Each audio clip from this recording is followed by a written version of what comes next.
మీకు తెలుసా 90% పరిశ్రమలు ఈరోజు మూసేయాలన్నా, రిటర్న్ చేయాలన్నా, లే ఆఫ్ చేయాలన్నా గవర్నమెంట్ పర్మిషన్ అక్కర్లేదు, సొంతంగా చేసుకోవచ్చు.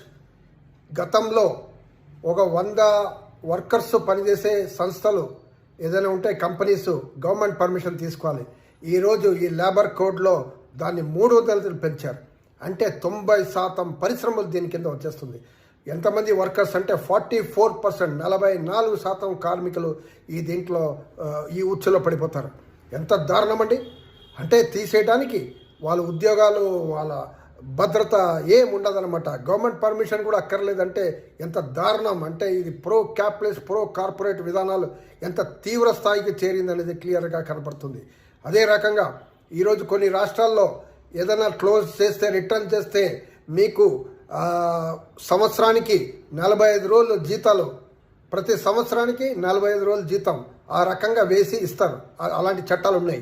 ఈ లేబర్ కోడ్లో 45 రోజులు కాదు, కేవలం సంవత్సరానికి 15 రోజులు మాత్రమే రాస్తుంది. ఎంత దారుణం ఇది! అంటే కార్మికులందరూ ఉద్యోగం కోల్పోయిన వాళ్ళు సడన్గా షాక్లో వాళ్ళు ఎలా బతకాలి? ఏదో కొత్త ఫ్యాక్టరీస్ వస్తున్నాయా, కొత్త పరిశ్రమలు వస్తున్నాయా? మనకు తెలుసు ఈరోజు డౌన్ టౌన్లో ఉంది ఇండియా, డౌన్లో ఉంది, మ్యానుఫ్యాక్చరింగ్ అంతా డౌన్లో ఉంది. ఇలాంటి పరిస్థితుల్లో ఈ కేంద్ర కార్మిక సంఘాలు జూలై 9న స్ట్రైక్ చేయబోతున్నారు. ఈ సమస్య కూడా వాళ్ళ ఒక డిమాండ్, ఈ లేబర్ కోడ్ని ఎత్తివేయాలని వాళ్ళ డిమాండ్.